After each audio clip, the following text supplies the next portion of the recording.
Today on Judge Faith, a gentleman looking for repayment of a very personal loan. I don't do women's favor unless they do me favor. That's understood with all of my ladies' friends, so they know this up front. It's just like a marriage. If you're married to someone, the wife, she gives him sex and he pays all the bills. It's no different. What you're telling me is you were paying the defendant in exchange for sex. And sometimes you need good fences to have good neighbors. His dog attacked mine, and ever since then, he's been extremely rude to me. He harasses me, he bullies me when my fiance is not home, when I'm alone. She's gone and gotten a special needs pit bull since then that's deaf, that she screams at. Of course the dog's gonna go hide. Are you a bully, sir? Faith Jenkins. Her distinguished legal career began when she graduated first in her law school class. She quickly became a tough New York City prosecutor, and then a preeminent legal analyst on cable news. And now she's the judge in her own courtroom. Her cases are real, and her rulings are final. She is Judge Faith. Plaintiff Donnie Hurst is suing his daughter's best friend for repayment of money he gave her. Defendant Brandy Collins admits she received money from the plaintiff, but says he knew she needed the money and it was a gift. Remain seated and come to order. Court is now in session. The Honorable Judge Faith Jenkins presiding. Your Honor, this is Hurst versus Collins. Thank you, Barbara. Okay, Mr. Donnie Hurst? Yes. You are suing the defendant, Brandy Collins, for $160 for a loan you say she failed to repay you. That's correct. And Ms. Collins, you are countersuing for $1,000 for defamation of character? Yes, Your Honor. Okay. Why don't we start with you, sir? Tell me what's going on. Well, Your Honor, back about a year ago, May 2013, I met Brandon through my daughter, who's 25, and they associate with each other real well. How old are you, Brandy? I'm 26. Okay. And how My old are you, daughter's sir? 25. Okay. And how old are you? I'm 58. All right. And they're real good friends, and my daughter gets pretty much anything she wants from me, and her and Brandon was a real good friend. And that's how I come to meet Brandon. So Brandon, I guess, needed money on several occasions, and her and I became very good friends. And she's a sweet girl, she's a beautiful girl, and I'm an older guy, I'm single, I'm not married, I don't have a girlfriend, I don't date women. What I do is associate with them favors. And if you want me to be specific, I can do that as well. No, I don't know what you're talking about when you say favors. Well, we had sexual favors, and it's strictly business, strictly business. Excuse me, let's get some order, please. And it was strictly business. So Brandon knows that I do not lend women's money. I don't do women's favor unless they do me favor. That's understood with all of my ladies' friends, so they know this up front. And I have evidence to prove that from the year or so that her and I have been friends. Okay, so you're saying that the two of you had a sexual relationship. That's exactly what I'm saying. Well, what is the loan? I don't understand how that relates to $160. This particular loan, her and I have had a relationship over a year ago. So we've been involved down through the months leading up to this last loan. I've lent her money from time. I never loaned because she always paid in favors. So she gave me, I gave her. I never gave her any money up front. I always, whenever she came to me, she took care of me, I paid her. Okay, so now that I have a clearer understanding. Well, I hope you really do have a clear understanding, I have because you a clear seem to be a understanding, little. sir. No, I have a clear understanding, and I'm not a little anything. Okay. What you're telling me is you were paying the defendant in exchange for sex. Exactly. Okay, so let me tell you something, because Please I do. understand exactly what's going on. And you're from what state? State of Georgia, Peach State All right. of Georgia. Okay, so I don't care what you call it. You can call it favors. You can call it a business transaction, sir. Your In Honor, that it state, was a excuse me, I'm business talking. transaction. I'm It wasn't speaking. favor, it was I am business. speaking. You can call it whatever you want to call it. In your state, it is called prostitution. Well, and it then is that might illegal. be it. And it That is might be illegal. it. Okay. What's going on, ma'am? I was stranded in Florida. We have been friends for a while, maybe about 2 years now. I was stranded in Florida. We had prior conversations about the transaction for sexual favors or whatever. we haven't had any sexual relations for about a year and a half now. It's been a while. That's not true. So when he asked me, he texted me and asked me, okay, can we hook up? I lost complete contact with him. He'd seen Why me. would you, That's not why true. would you, why would you agree to do something like this in the very beginning? I mean, Your Honor. you're obviously, I'm speaking, sir. Do not speak right now. I'm a single parent. I'm in college. It's hard. And I was in college. I was broke. I had no money. I get it. But We under all there do aren't any different money. things. There's not enough money in the universe for me, for this man to be able to pay me to have sex with him. You understand? Well, I don't know. That's understood, but that's you and I'm me. We're two totally different people. Things happen. Things happen in our lives where we do stuff. It's just like a marriage. If you're married to someone, the wife, she gives him sex and he pays all the bills. It's no different. This is totally different. This is totally different because in your state, it is actually illegal and a crime. And you guys can come in here and try to paint this in a different picture and describe it in whatever way you But want to. I was never Sex on in the exchange corner. for This money is not painting anything. prostitution. It is Right. what Yes, it is, sir. Your Honor, yes, people it is. come to reason for many different reasons. Right now, you might be lonely, want to be with me, but you ain't woman enough to say it. Listen, let me tell you People something. always Let me tell need you something, different sir. things. Let me tell you something. Everyone does things in their private lives. Everyone has skeletons in their closet. But you're bringing this to my courtroom today, and I'm going to address it. If you don't want to hear the truth, then don't come in my The truth courtroom. doesn't bother But I'm me. I telling you the don't truth. have a wife. I don't have a girlfriend. I'm not dating anybody. So what is that to make me feel bad about? Nothing. Because I it's do what I do, prostitution. and they come to me for That's what fine. they need. So so I fine. give them what they need. They give me what I need, and we're done. She go her Okay, way, I and go you know my what? way. And guess what? We don't come together. Your case, it is prostitution. If you came into this courtroom and told me that you sold drugs to the defendant, I sold heroin to the defendant, she didn't pay me back. And I'm suing right now because she owes me money for the heroin. Guess what? I'm not going to hear that case because you are bringing an illegal You know why act we're into. here, Your Honor? Do not we are interrupt here me. because she Do did not interrupt me, pay, sir. and we didn't have sex on this. Sir, and what I'm telling you is you entered into an illegal agreement that no court in America will enforce because it is prostitution. Do you understand? Do you understand me?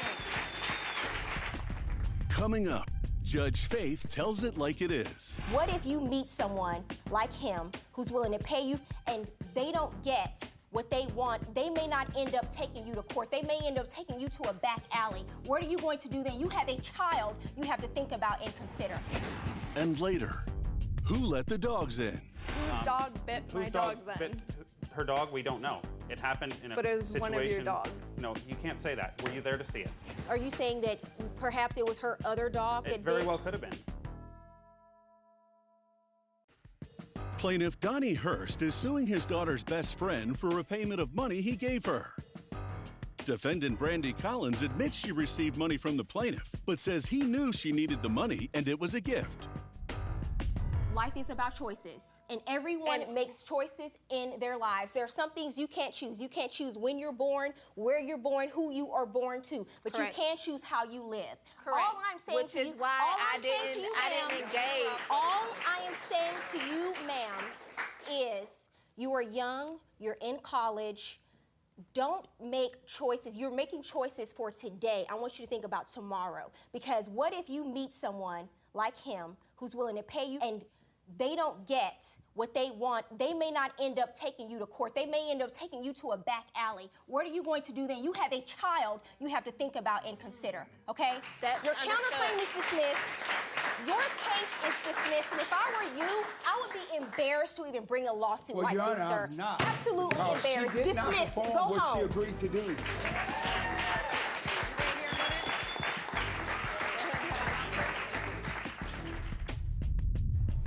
Plaintiff Autumn Newberry is suing her neighbor for vet bills and trauma. Her dog was attacked by his.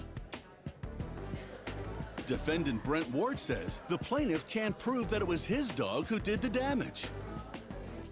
Okay, Autumn Newberry, you are suing the defendant, Brent Ward, for $500 for vet bill and psychological damage to your dog. And Mr. Ward, you are countersuing for $1,000 for misuse of the common area, unauthorized use of storage, garbage removal, and lost wages. Correct. Why don't you start, Ms. Newberry, and tell me what happened here? Okay, so basically his dog attacked mine, and ever since then, he's been extremely rude to me. He harasses me, he bullies me when my fiance is not home, when I'm alone. He refused to pay the vet bill, and he never apologized, and I care about my dog, so. Are you a bully, sir? I'm not a bully. What kind of place do you live in, and how is he your neighbor? Well, it's kind of weird. His house can be seen from the street, and then on the side there's a driveway, and then there's a door to a common backyard that we share, and then my house is behind there. Let's look at the yard. Okay. Okay, so that white door, that's On the the only left? way to enter into my house, yes, on Okay. the left.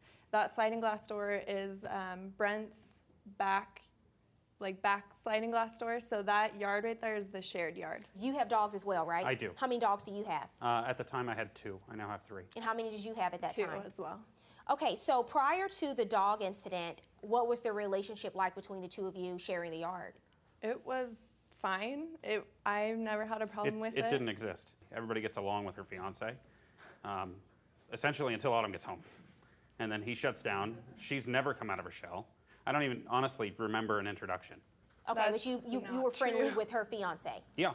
How long did you live in the house before the date of this incident with the dogs? It was almost 3 months. So for 3 months, the dogs would see each other and play together and there was no issue? For 3 months, we'd both leave our doors open. What kind of dogs do you have? I have a dachshund and a boxer. And what about you? I have a pit bull and I really don't know. I think she's an Australian Shepherd pit bull. What date did the incident happen where you say your dog was injured? That was on April 29th. And what happened that day? I was at work, so my fiance was home. It was the same situation where both of our doors were open, and our dogs were in Brent's house, actually. How did they get over there?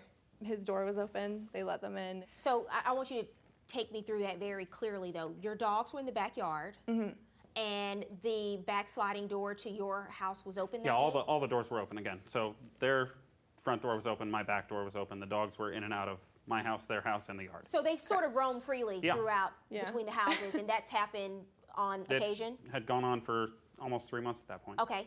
So what happens next? So my fiance heard my dog screaming. He said he's never heard him make that sound before, so obviously he ran over. To the defendant's house? Correct. And then my dog, Phineas, he ran outside. He wouldn't let anyone touch him. Where's your fiance today? He's at work. So I'll hear the hearsay. Go ahead. So he ran out to see what was wrong with him. My dog wouldn't let anyone touch him. And then finally, when my fiance was able to get close enough to him, he saw that there was a gash on the top of his head and then at his neck, kind of like, like his head was inside of the larger dog's mouth. Did you see what happened with the dogs? No, no one did. I mean, really, Were there nobody. any injuries to your dogs? No. Okay. Do you have photos of the injuries? I do. May I see them? Yes. So you take the dog and... No, I couldn't. I That's was after working the at the vet. time. Okay. My wife loaded her fiance and the dog into our vehicle. Into the vet? This was to not take the dog to the voluntary. vet. My fiance had to beg them while Brent sat That- on his phone and completely ignored That is him. 100% not true. I was working on a conference call. My wife is a homemaker. She was available to do it. I wasn't.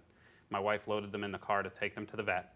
En route to the vet, Autumn finally responded to her fiance's texts and calls. When she responded on the phone, my fiance's driving them to the vet. She goes into a jealous fit of rage, screaming at on the phone, "Why on earth would you be in a car with her? You have no business being in a car with that woman." We were taking the dog to the vet. She had us turn around and take the dog to a tanning salon. Is that I true? worked at a tanning salon. I wanted to see my dog before he went to the vet because the way my fiance was describing it was But did you yell really at him bad. for being in the car with the I defendant's yelled wife? at him for not calling me. I didn't know that he called me. I wasn't allowed to have my phone at So work. it wasn't about the defendant's wife. It was No, just about I the know her, dog. and Okay. I have no problem with that.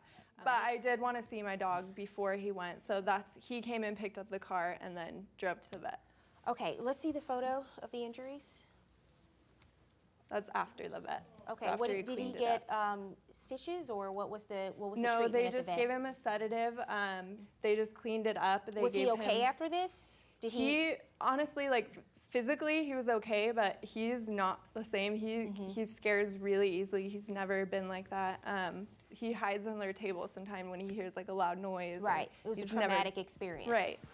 Coming up on Judge Faith, the trauma goes well beyond the dog's injuries. There's so much anxiety for me to even like be in the same room as him right now because he's yelled at me, he threw my stuff at me, he brought in another woman who I don't even know, and she was physically touching my things and throwing them at me. Plaintiff Autumn Newberry is suing her neighbor for vet bills after claiming his dog attacked her Dachshund. Defendant Brent Ward says he offered to split the bill, but they never spoke another word. So you take the dog to the vet, he's treated, and what's the conversation between the two of you? I understand that you agreed to pay a portion of the vet bill, but you didn't, so what happened? There was no conversation, there was no That's not apology, true. there was That's not true at all. nothing actually at all. We walked right past his house, he was still on his phone. And what's your version of this? Your So dog. on, So you on know multiple that occasions, I've you do offered to- agree that your That is dog not true. bit her dog, Absolutely. right? Okay. No, absolutely not. Excuse me. I was agreeing that I offered to pay. Whose dog bit my dog then? Her dog, we don't know. It happened in a But it was situation. one of your dogs. No, you can't say that. Were you there to see it? Are you saying that perhaps it was her other dog? It very well could have been. And Altercation. since then, since the dog has now apparently suffered psychological damages, she's gone and gotten a special needs pit bull since then that's deaf that she screams at. Of course the dog's gonna go hide. Did you go get What a third? are you You got another talking about? dog, a third dog? We did get a third dog. The two of you, were you getting along after this? What happened to the the relationship? He's relationship a fell apart. bully. There's so much anxiety for me to even like be in the same room as him right now because he's yelled at me, he threw my stuff at me, he brought in another woman who I don't even know, and she was physically touching my things and throwing them at me. What is that about? That was me removing her things from my storage unit. If we're able to bring up the first picture that Autumn had of the yard. Sure. This there's is about your counterclaim. Yeah, on the far right of that picture, there's a cellar. Which belongs That to no cellar is one. my private yard, my private storage space.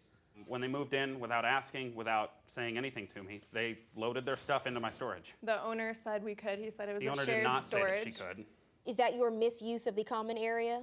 No, that's the unauthorized use of my storage. The misuse of the common area, I haven't been able to use the backyard, the common area of the backyard, since she got the third dog. They also have a private yard. So do What you. about the garbage removal? You have a private yard as well. They never once removed their garbage cans to the street, not once. Why is she liable to you for damages Because they I didn't was take their forced garbage to out? remove her garbage. Who forced you? Really, what would I'd have rather happened? not My have a- garbage would not have been taken out. Nothing I can show would you. have happened. I can show you a That's couple on- of photos, Your Honor, if you'd like, of literally garbage that is piled out of their garbage cans because I How quit does taking it that out. affect Okay. you? Let's get back to the issue with the dog. At some point, Yep. you agreed to pay for a on the portion night of the vet bill. on the night of the incident, her fiance mentioned that the bill for the vet was about $306 or something like that. I offered to pay half that vet bill. No, you And did so- not. Immediately, I offered Did to you pay pay half that half? bill. Why would No, I I didn't. sue you? He said, "Sure, we'll talk about it." That never happened. And you never- Communication stopped. And now, Judge Faith rules. Your dogs were in his home, and you told me that for 3 months you guys lived in this property. It was common for your dogs and his dogs to be back and forth into each other's homes, and you knew, your fiance knew, that the dogs were over there. So unfortunately, I'm going to have to dismiss your claim against the defendant. He's not obligated legally to pay for the vet bill. In terms of your counterclaim, sir, it seems that a lot of these issues came up after the relationship broke down between the two of you as a result of this dog bite. You don't own this property, so you don't have standing to sue. So on your counterclaim 0, I understand you're moving? Yes. When? At the end of this month, the 31st. Okay, that's a great decision. I think you should move, and you guys should not have shared yards. And don't share yards. That's what you take away from this case. No shared yards. Have a good day. Wait here a minute. Today on Judge Faith, this ex-bandmate strikes a chord with the defendant. What happened to your guitar? Well, my guitar got like Jimi Hendrix. Why did you take his guitar and smash it? Were you just having fun one day? Yeah, I mean, it's everybody's dream to do that. Was this a guitar that you used for the This band? was a guitar that my mother gave to me when I was 13 years old. And you left it there for 2 months. And later, is there a kitty cat laptop saboteur? She had originally told me the cat had been messing with my laptop. It was playing with the cord rather aggressively. Now you're saying when you told him that it was a joke? Maybe. I'm trying to get a straight answer from you at some point before we leave court today. Faith Jenkins. Her distinguished legal career began when she graduated first in her law school class. She quickly became a tough New York City prosecutor and then a preeminent legal analyst on cable news. And now she's the judge in her own courtroom. Her cases are real and her rulings are final. She is Judge Faith.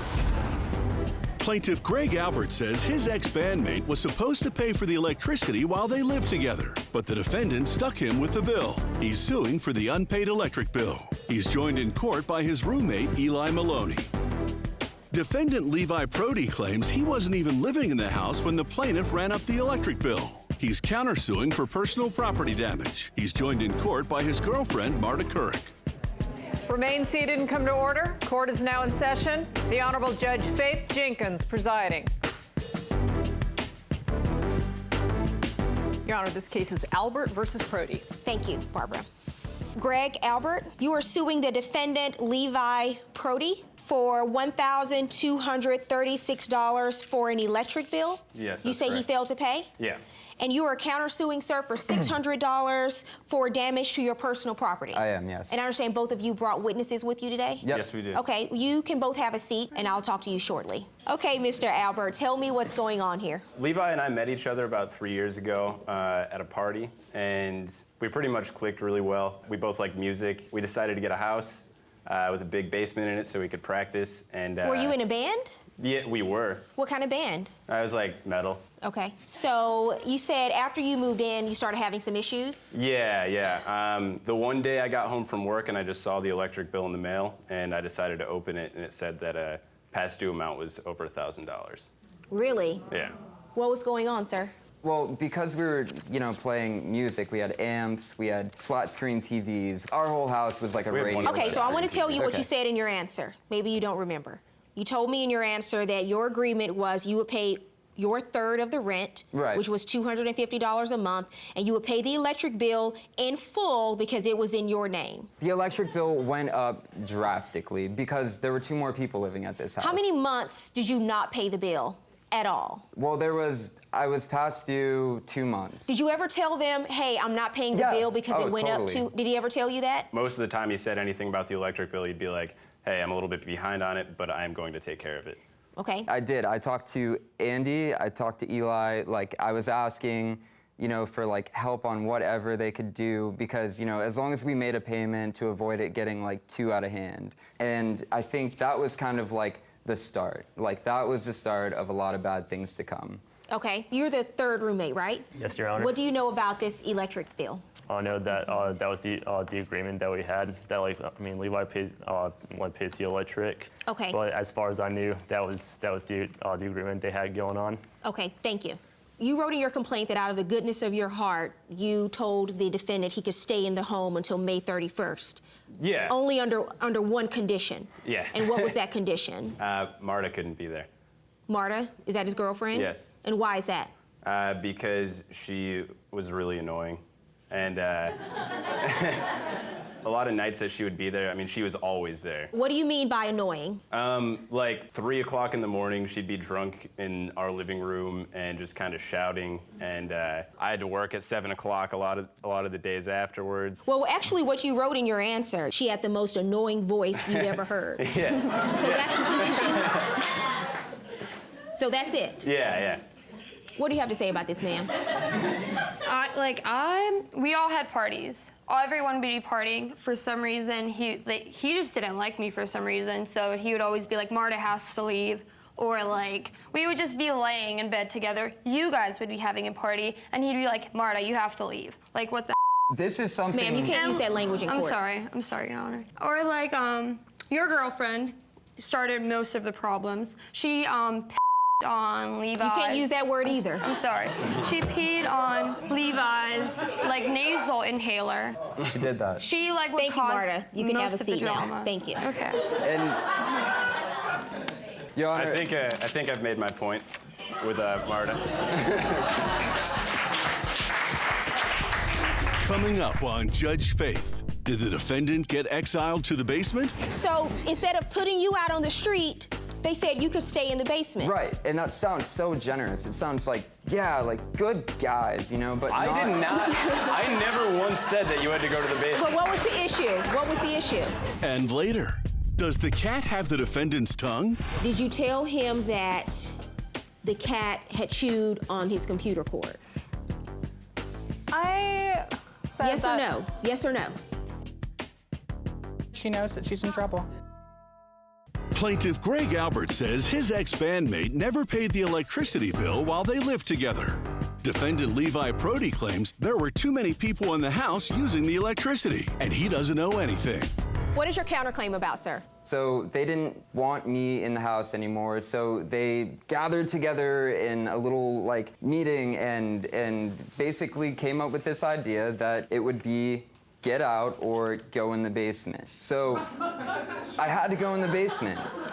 Because you weren't paying rent at that point. Yeah, but the funny thing is... So instead of putting you out on the street, they said you could stay in the basement. Right, and that sounds so generous. It sounds like, yeah, like good guys, you know, but I did not. I never once said that you had to go to the basement. But what was the issue? What was the issue? Honestly, all my like my bed got moldy, my clothes got moldy. In the basement? In the basement, right. Why is So- that their fault? Because the basement was not ready to be lived in. You know what I mean? Like. What's the rest of your counterclaim about? Well, the rest of it is basically my guitar. And what happened to your guitar? Well, You my claim. guitar got smashed and like. It looked like the guitar, it must have said something really mean to them, and they just like gang jumped it or something. It was bad. Let me I've see the never photo seen a you guitar submitted to court. smashed so hard. Did you do that to his guitar? It's pretty impressive. Like, Yeah. good job. Yeah, I You did it? Yeah. But Why? I do want to. That guitar was worth maybe $7 at a garage sale. Like, But why would There- you do that to his guitar? because he didn't come back for it. He never asked for it. Well, there were So amps because and he didn't stuff, come back like, for it and that he weren't left it there, yours. you just took it upon yourself to destroy it? I told him that anything he wanted to get out of the But house. why did you take his guitar and smash it? Were you just having fun one day? Why did you do that? I didn't think he cared about it. So you just took it and smashed it. Yeah, it's everybody's dream to do that. It's very therapeutic. Was this a, was this a guitar that you used for the This band? was a guitar that my mother gave to me when I was 13 years old. You know, I feel bad that I left it there because obviously I wasn't expecting that to happen. Well, you can't, and you also, when you move out, you can't expect someone to keep your Right. items forever, and Right. you left it there for 2 Right. months. Totally. Here's what I think about your guitar and your property. You moved down to the basement, you made a choice to go down to the basement and take your things to the basement. I'm sorry Correct. that it got molded, but they're Right. not responsible for that. Right. And then when it comes to the guitar, I find that you effectively abandoned the guitar when you left it at that house for over 2 months before you ever tried to come back to claim it. They don't have a duty or obligation to keep your property for months on end. So in that regard, I find that you abandoned the guitar. I'm not going to order them to pay for the guitar, although I think it was silly for you to destroy it. My judgment in this case, I just want to say, I wouldn't have done it if I knew it had sentimental value to you. judgment in this case is for the plaintiff in the amount of $1,236. I'm ordering you to pay the judgment.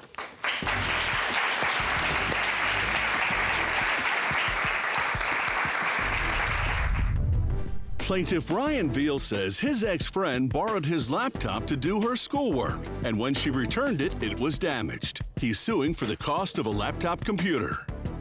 Defendant Katie McGregor claims she had nothing to do with the damage done to the plaintiff's laptop, so she owes him nothing.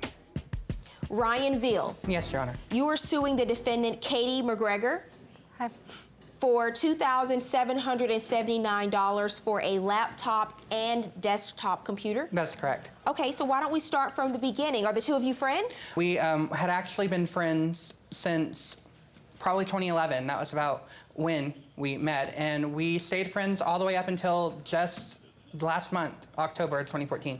Okay, so you use a laptop for your schoolwork? Yes, I got it because I was working not only with drawing and painting, but I was also doing some graphic work as well. Okay. And tell me what happened with your laptop.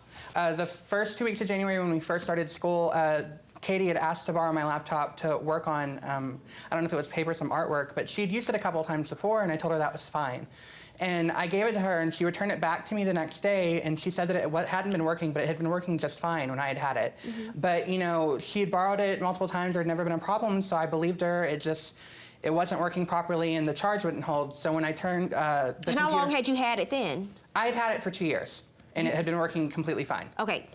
So you had it for 2 years, she borrows it for a day, you get it back, and what do you notice? The computer's acting a little bit funny, and the battery had a really low charge.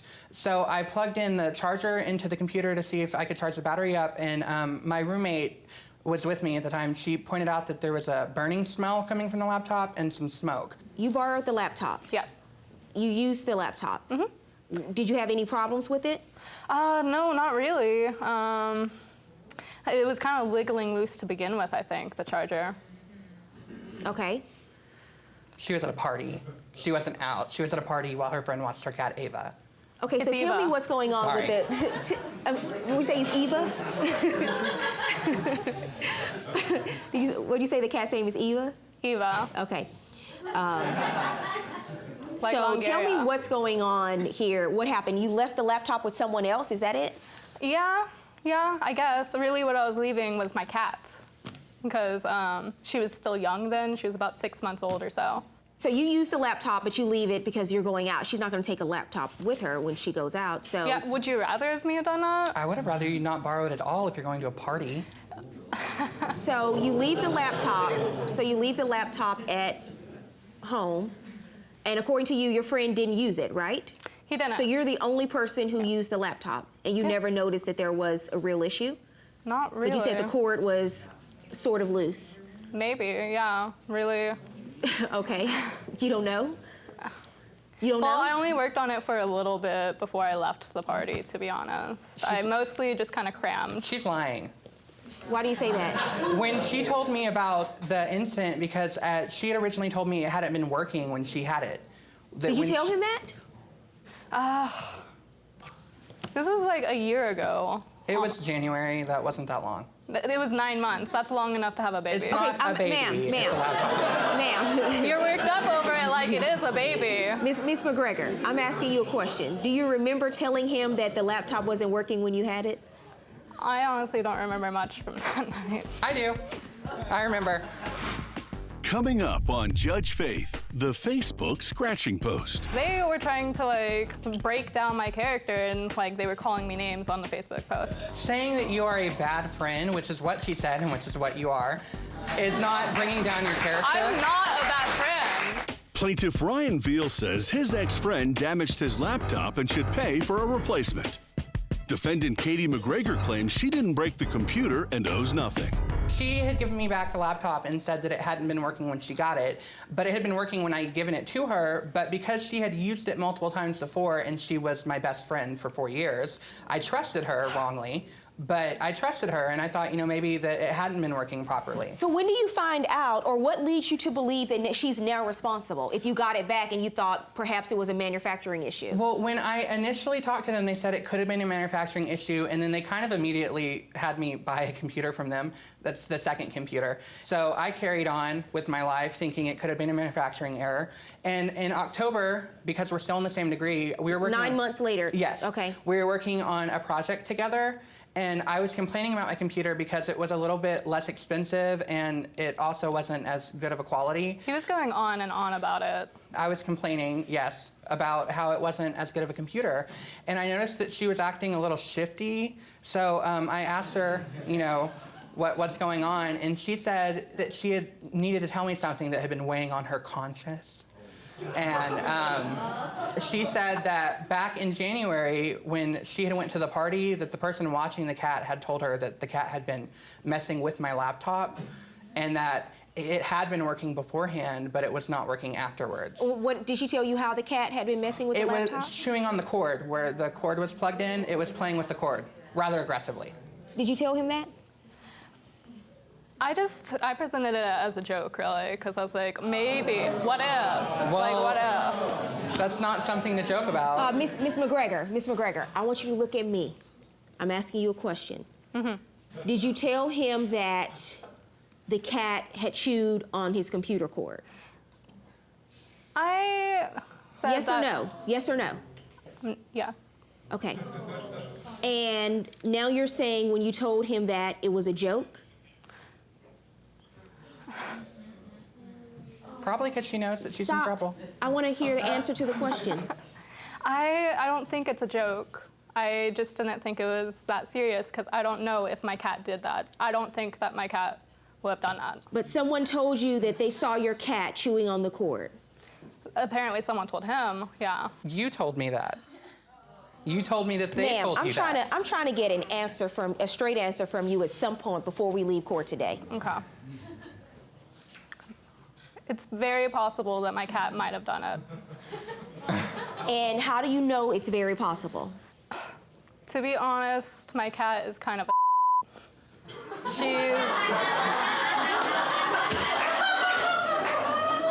She's nearing on 2 years Okay, you old can't and she's use still that a kid. word either. Gotcha.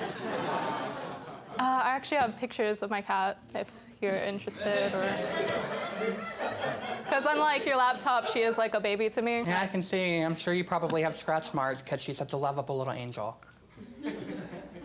You submitted a Facebook post as evidence? Yes. Okay.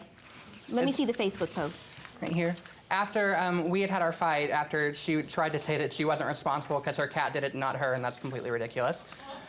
She left, slammed the door. My roommate overheard this argument. My roommate's the one responding on the Facebook message where she basically all but admitted to it and said that I was ridiculous for being upset over something that had happened 9 months ago. So you wrote on your Facebook wall, Ms. McGregor, for everyone to see. It's funny how suddenly this is relevant to you, even though it's been dealt with for over a year. What do you mean by dealt with? Because he purchased a new computer? Yes. This is ridiculous, you're ridiculous. You act like a 20-year-old. I just want to say that. You have his phone number, you can text him, you can call him, you can have a conversation with him, but instead you choose to write a post on your Facebook wall thinking maybe or maybe not he will see it. They came for me. They came for you? Yeah, they were trying to like break down my character, and like they were calling me names on the Facebook posts. Saying that you are a bad friend, which is what she said and which is what you are, is not bringing down your character. I'm not a bad friend. A bad friend is not. A friend that is good does not keep a secret from somebody after breaking their property for 9 months and then just drop it out of the blue. I was never sure if I broke your property, though. I want definitive proof that my cat did it. We are done talking about your cat. And now, Judge Faith rules. You're not only suing for your laptop. Yes. Although it was 2 years old, you're suing for the price you paid for it. In addition, you're asking for her to pay for your new desktop computer that you purchased as well. Yes. I think that's a bit much. And I have the receipt for that as well, and the proof of purchase. I just want to be clear on one thing. The entire time you had his laptop, did it ever work for you? Yes. Yeah. The new value of a laptop of this make and model is around $1,489. Depreciated value around $700. Judgment in this case for the plaintiff, $700.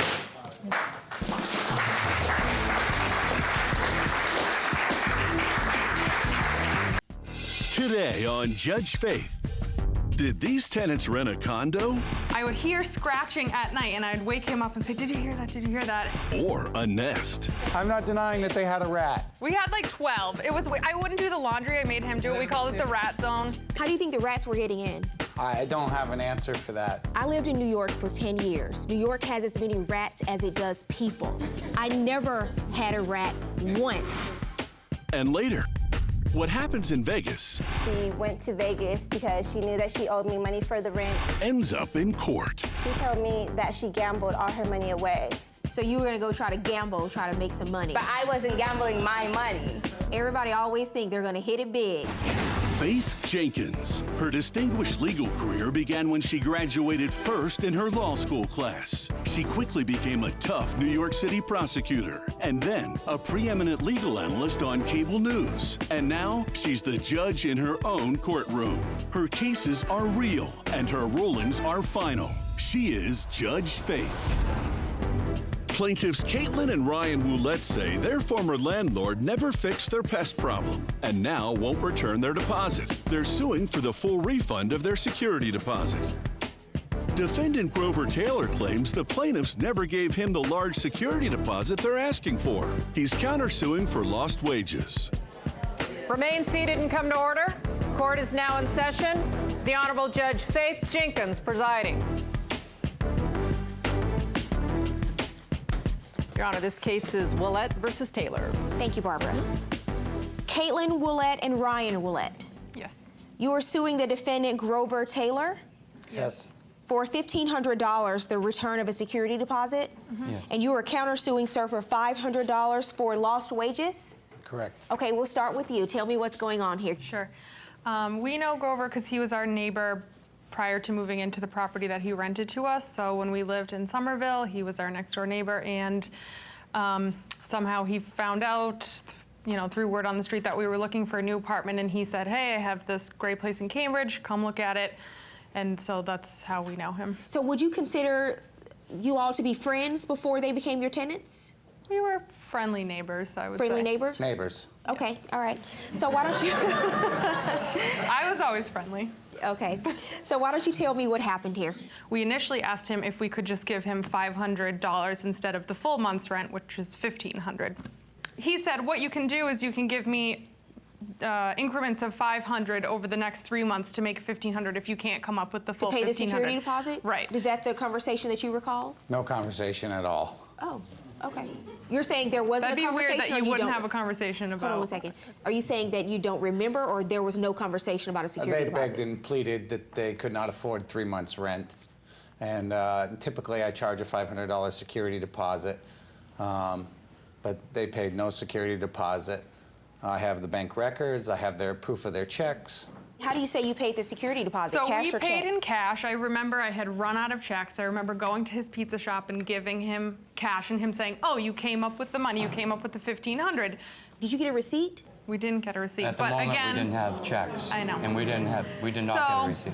And you didn't go to the bank and get a money order or? No, so then anyway, fast forward, come when we realized that we weren't on the same page, he asked if we had bank statements, which we do, but. Okay, so you lived in this apartment for 2.5 years. What was it like to live there? So everything was okay until it started to get cold. I don't remember the exact day. I would hear scratching at night, and I'd wake him up and say, did you hear that? Did you hear that? And he was like, oh, I don't know. And then we got traps just to see if anything would be caught.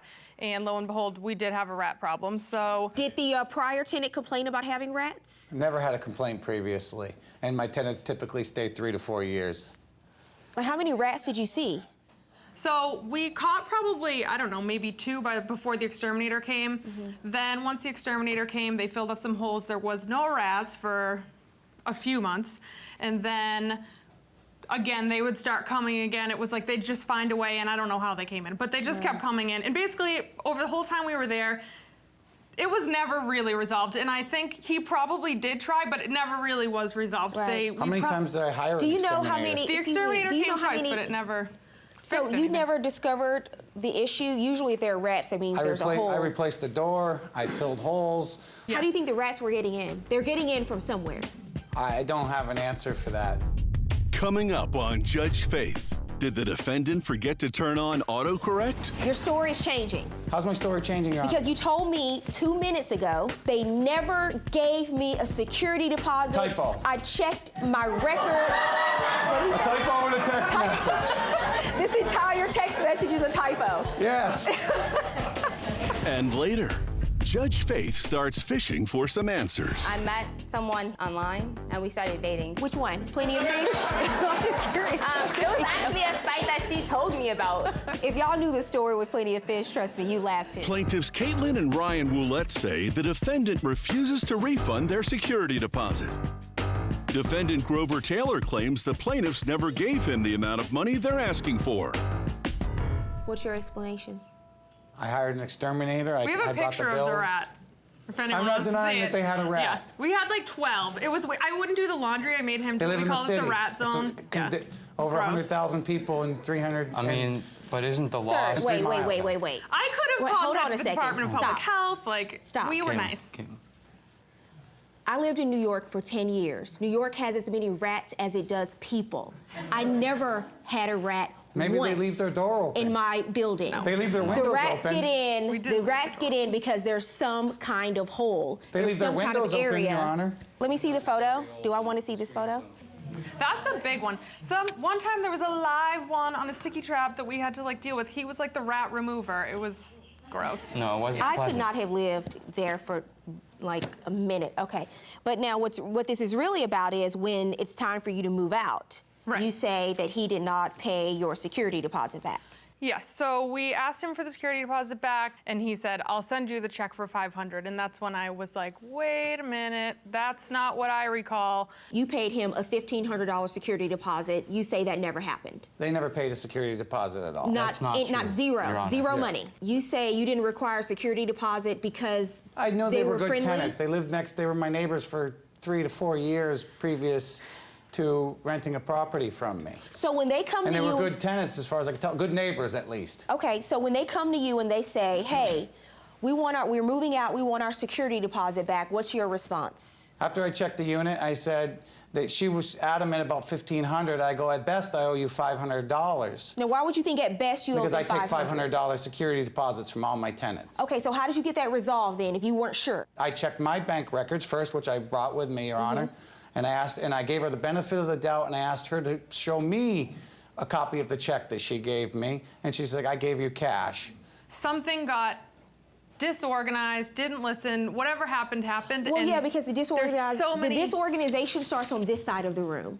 Okay, because you say you paid a $1,500 security deposit. Right. Am I supposed to just take your word for it? Your Honor, I'd ask them for the How do you prove that receipt. to me? So he then I am more than happy to order him to give you back your security deposit, but how do you prove to me you paid him a $1,500 security deposit? So I took out $4,500 cash the week we And that doesn't tell me what you did with the cash. Right, I know, but that he asked for it, so that's why I got it. But okay, but now you're in court, and now you have to prove your case. My other part of it is the text message Let from me see him the text saying, messages. Don't tell me what he said. Let me see the text message. Your Honor, did you just, for the record, did you hear her say she took $4,500 out, but yet they needed, supposedly they gave me this in increments of $500 over 3 months? No, we didn't do that. You said, oh, you came up with the $1,500. Yes, we did.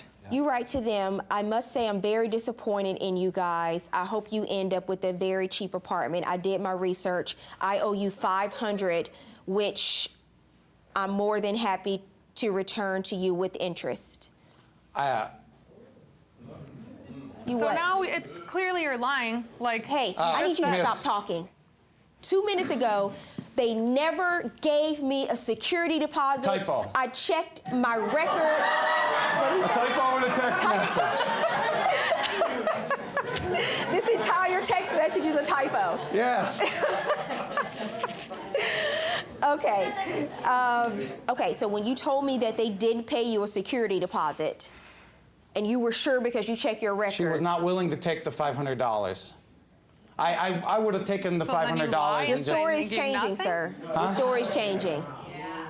What's that? Your story's changing. How's my story changing, Your Honor? Because you told me 5 minutes ago they were friendly neighbors. They were. That's the reason you did not Correct. charge them a security deposit. Zero. Correct. Then you told me after she told you they paid you a security deposit, you went back and checked. You have your bank records. They didn't pay your security deposit. Well, you... Then they give me a text message from you, and you say, I did my research, I owe you $500, and you're more than happy to return it. Your Honor, I don't have an explanation, but... That seems to be like she was unwilling to take $500. Here. I just want... I'm in the pizza business. I just wanted them to go away for $500.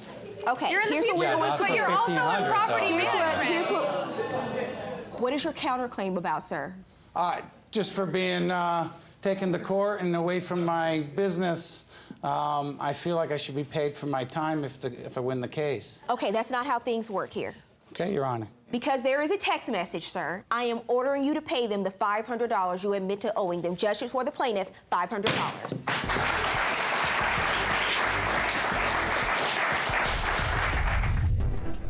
Plaintiff Janaea Norfleet says when her friend moved to California, she helped her with renting a car and an apartment. But the defendant stuck her with the bills. She's suing for rental car fees, unpaid rent, and a traffic ticket. Defendant Nikisha Williams says the plaintiff is the reason she got in over her head with the payments, so she doesn't owe anything. Your Honor, this case is Norfleet versus Williams. Thank you, Barbara. Janaea Norfleet? Yes. You are suing the defendant, Nikisha Williams? Yes. For $2,963 for an unpaid rental car, a ticket. Is that a traffic ticket? Yes. Okay. Credit card interest and rent. Okay, so we'll start with you, Ms. Norfleet. Why don't you tell me what's going on? What happened here? Well, basically, Your Honor, Miss Williams, she, like you said, lived in New York, and she called me one day and said, you know, she really wants to move to California, and she asked, you know, if she can live with me. And at the time I was living with my parents, my sister, she had my nephew, he was just born, so she needed some extra support. So she asked, you know, would it be okay if we switch places? She moves back in with my parents, and you know, I live in the apartment. So you're basically taking over the lease from your sister, from the apartment.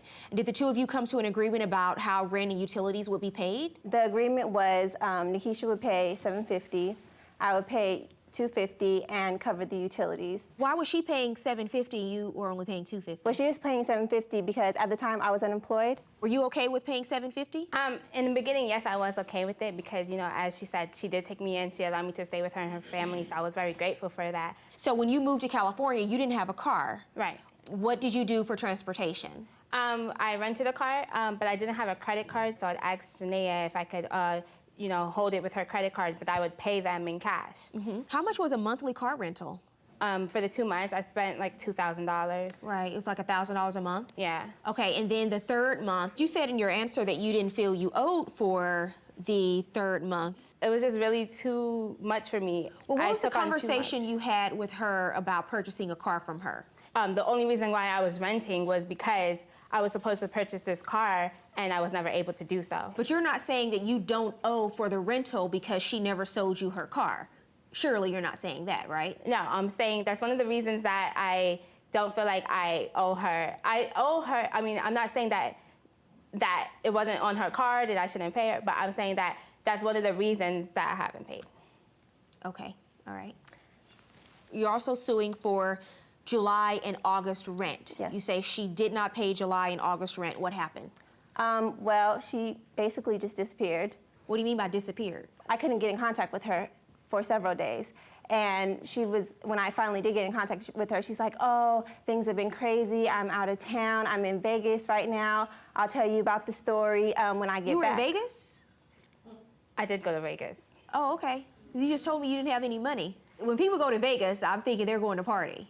No, I was not there to party. I went with someone who was going to Vegas to actually try to help me out.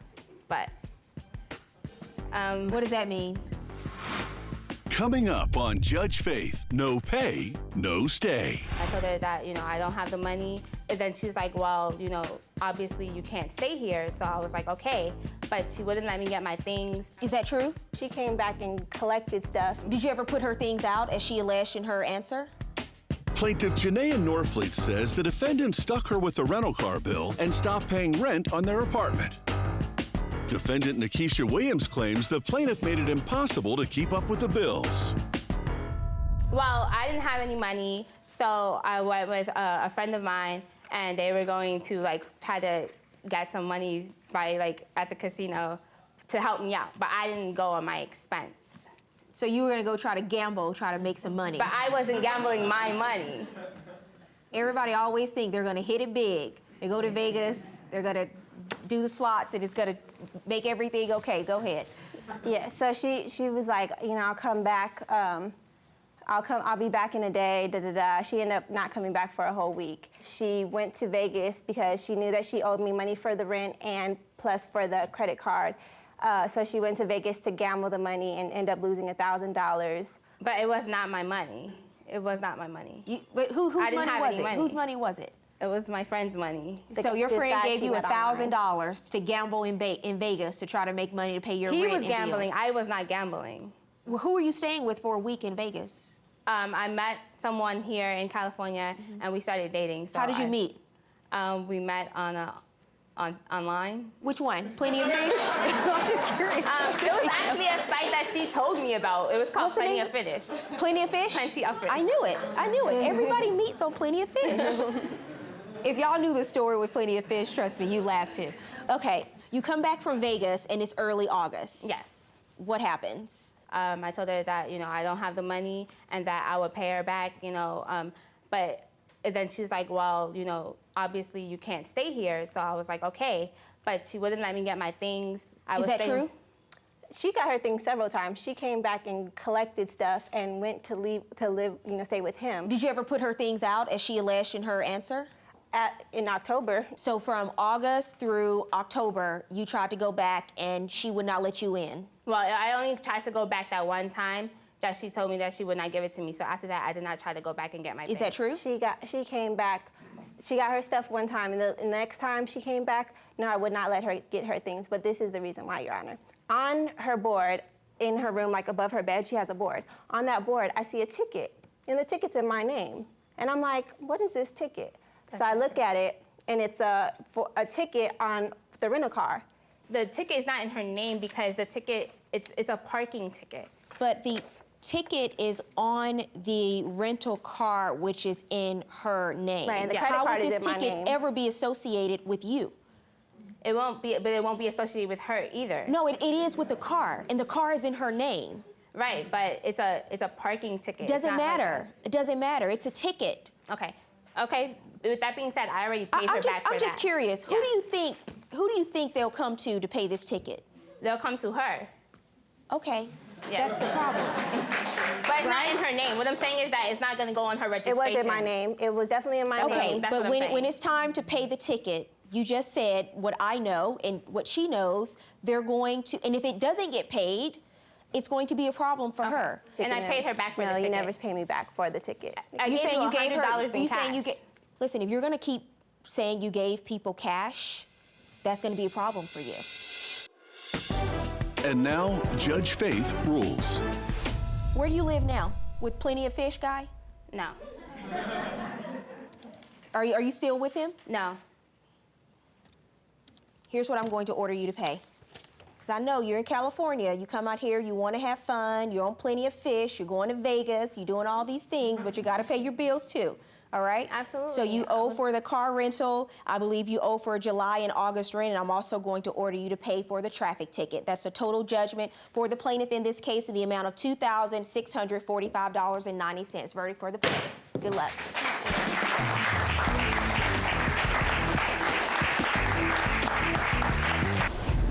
Plaintiff Brandy Nelson says twice her former friend borrowed money for bills, then refused to pay it back. She's suing for unpaid car repairs and hotel costs. Defendant Etonia Jones says the bills were paid as a favor between friends, and she never agreed to pay it back. She's countersuing for the cost of an iPhone she claims Brandy took from her home. All rise. Court is in session. The Honorable Judge Faith Jenkins presiding.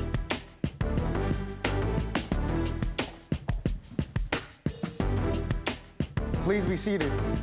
Your Honor, the litigants have been sworn in. This is the case of Nelson versus Jones. Thank you, Juan. Brandy Nelson? Yes. You are suing the defendant, Etonia? Yes. Etonia Jones, for $985 for unpaid car repair and hotel costs? Yes. And you are countersuing, ma'am, for $250 for the cost of an iPhone? Yes. Okay, we'll start with you, Ms. Nelson. Tell me how you know Ms. Jones and why you're bringing her to court today. I met her about 2 years ago, actually on Twitter. We had a mutual friend in common. I dated a guy who she dated after me, and they were going through like a little incident on Twitter, and she was obviously in love with him, and he was in love with her. So they were having an argument on Twitter? Yeah, kind of like on social networks. So I inboxed her, and I was kind of like, hey, I see you guys arguing. Like, he's still my friend. Do you want me to try to talk to him to see if you guys want to, you know, rekindle or whatever it is? And you didn't know her at the time? No, I didn't know her. I just knew of her. Like, it's so small where we live, so I just knew of her. So I tried to talk to him. It didn't work. He's like, she's crazy. I want nothing to do with her. Like, don't, like, you just mind your business. Like, just don't try to make it work. Like, I just don't want nothing to do with her. So I was like, okay, that's fine. Me and her, we then got cool. We started, like... Well, how did y'all meet off of... So you met in person after communicating on Twitter? Yeah, we have mutual friends. So I would see her around in, like, clubs and bars, but I would just hi and just keep walking. But we, like, really met through that. Because her friends didn't like me, sorry. Yeah, yeah, no one likes her. Why she didn't speak but to that's the reason why.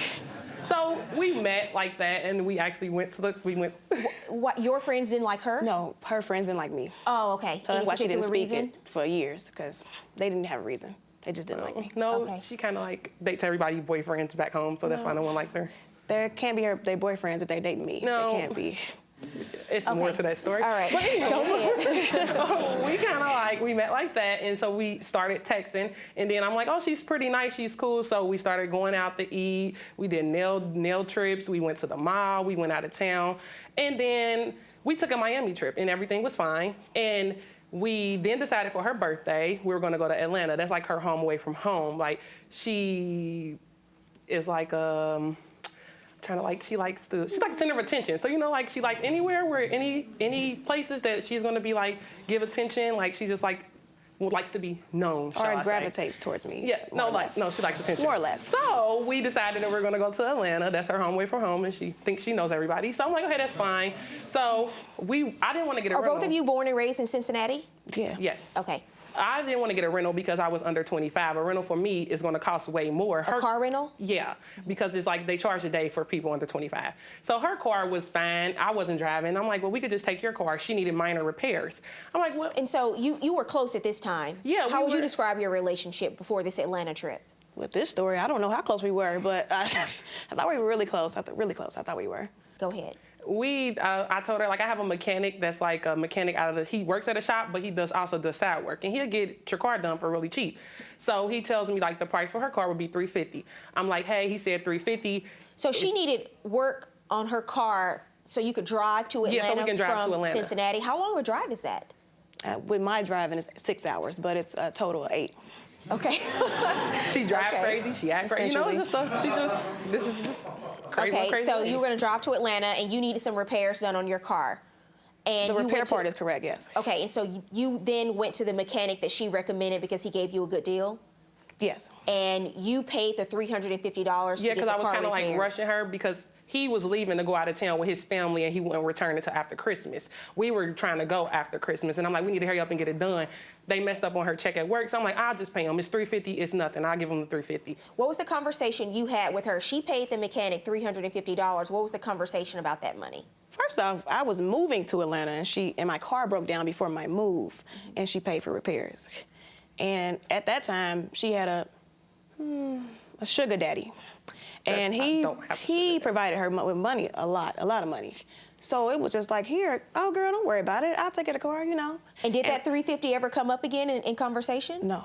And if she had a conversation, it was with herself, because me and her never talked about money after that. Okay, all right. So what else happened? She was gonna pay me at the end of the month the $350 back. That's fine. I can wait till the end of the month. I got paid first. It took her another 2 weeks to get paid. I'm like, okay, I can wait till the end of the month. You didn't get this money from a sugar daddy? No, I have no sugar daddy. Everybody back home knows she's the one with the sugar daddies and the imagination of like a billion stars who want her. I don't live in that fairy tale. She lives in that fairy tale. I might be open about it. So you were working, and that's where you were getting the money. And like I said, I have a child. I don't have money to loan to a grown woman who's way older. I don't have money to give to you. So that was never the issue. She was going to pay me back. If she wasn't going to pay me back, I would have never said I was going to give it to her. We loan each other stuff all the time. We are friends. That's what friends do. Okay, so what happened? What happened next? So the $350, you give her the $350. I give her the $350. I'm keeping in contact with her. Hey, okay, your car's fixed. You know, it's November 15th. I'm letting her know. She's like, hey, we gotta get the room. We're staying down there for a week. The room down in Atlanta was $635. I say, okay, you got your money? No, again, something comes up. You were gonna split the cost of the hotel room? Correct, we were gonna split the cost. Something comes up, she didn't have that.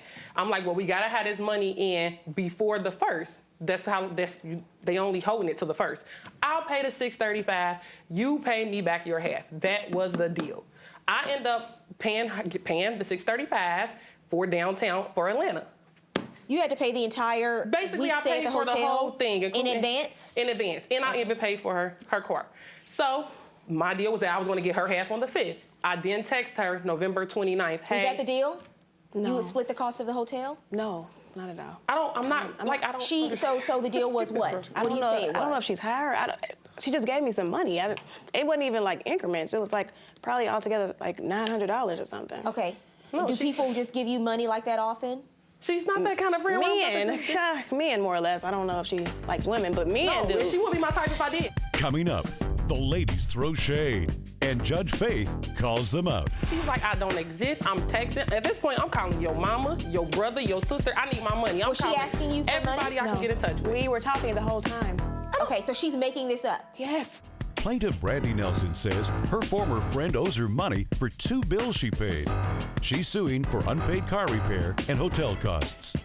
Defendant Etonia Jones says it wasn't a loan, it was a friendly gesture, and they both knew it.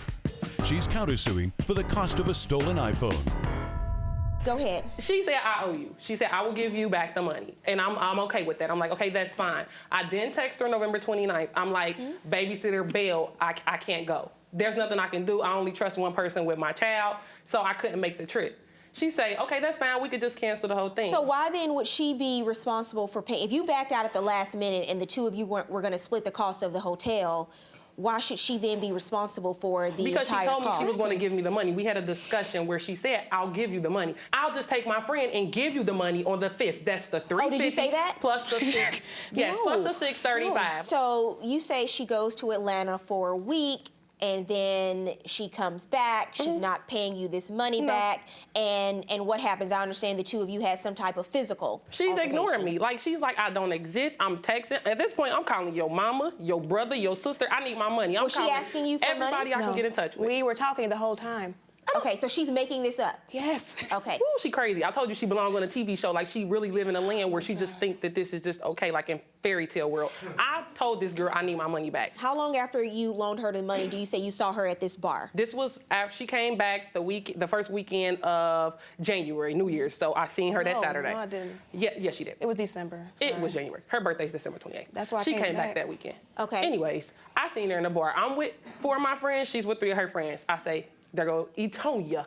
Should I approach her? My friend like Brandy. What did you see her doing? She was at the bar. I wasn't gonna say nothing to her because she usually gets in the club free because that's just you know she's known well connected. Whatever she does that's her life. I don't know how she gets in the club free, but normally you know. So you weren't going to approach her. But I what was happened? going to approach her, but I'm like, okay, it's free to get in the club, so I'm not gonna say nothing to her because obviously she might not have no money at this time. I go to the restroom. I make my way out. Long behold, Etonia with a bottle. A bottle in the club is nothing under $250. I always have bottles in the club. So, no, she's not getting bottles off her looks because the bartenders is not going to give this woman a bottle. She paid $250. So you see her with a bottle and you think, oh, you got money for a bottle. She tells her friend, I'll get you a drink. My friend overheard it. She like, so Etonia buying drinks and she got a bottle. I'm going to approach her. I tap her on the shoulder. Hello. What? Okay. I look at my friend. I'm like, you know, whatever. She just in the back. So I'm like, my money? She like, this ain't the time to do it. Okay, so when is the time to do it? I've been So did you say contacting that to her? Did she approach you about money at this bar? No, actually, I was shocked to see her because I had called her, asked her was she going to go out, and she said she couldn't make it. I'm not going to go out to no club. But she was there. See how fabricated this is? So I was surprised to even see her. And so, yeah. Did she walk up to you? Yeah, I was at the... And what did she say when she walked up to you? I think I was facing the bar still, you know, bottle popping. And then I turned around, like, and she's like, hello? You know how she just said hello? And I'm like, I yeah. said, hey. I'm like, yeah. She's like, are you okay? You buying bottles? Where's my money? I'm like, money for what? Like, you need some new shoes? Because So she she always did needs ask you something. about She's a money. little needy. So I'm like, what you need, some shoes or something? Your nails done or something? She like, don't play with me, Tony. She did not call me Tony in the club. I do. So I'm like, I don't know what you're talking about. She's like, the money I loaned you. I'm like, you gave me a loan? I So don't she recall. did mention that she loaned you money Yeah, at that and I'm point. confused. And what's your response? I said, we've been talking for weeks, so I don't understand why you haven't mentioned this whole time. Like, she's like, well, you've been ignoring me. Maybe because you hadn't paid her yet. So you just don't reach out for weeks until you see me bottle popping. really? So she grabs a drink and throws it on me, on my hair, that's not how it and happened. then she takes a friend drink and double throws it. Like she just was in acting school her whole life. Like I just wasn't gonna slap her or something. I didn't understand what was happening. Did you throw a drink on her? No, That's not how it happened. And again, not how it- Did you bottle throw a popping- drink on her? No. I Never didn't. happened. I never threw a drink on her intentionally. Oh, well, what happened? It kind of went like, hey, I tapped her on the shoulder. Where's my money? At this point in time, she's ignoring me. You're not going to ignore me like you've been doing my text messages. You want to block me off Facebook and every other networking site so I can't get a hold of you. At this point, I'm tapping her. Keep on. I know she irritates easily, and she's drunk at this time because she don't know how to hold her liquor. I'm going to keep tapping you. Where's my money? Where's my money? And I kept tapping her. She had then. And you don't think that's instigating something? I wasn't If you keep tapping someone on the shoulder, asking for I'm trying to money, get her attention. you're in a bar, you don't think you're instigating something? No, because she know my intentions is never. I'm not a fighter. She's the fighter. But you're starting something, though. I want my money. At this Okay, time, but it's not. you're starting something. I wasn't okay. In the club. It's at the bar, but I mean, it wasn't bar, like, club, whatever.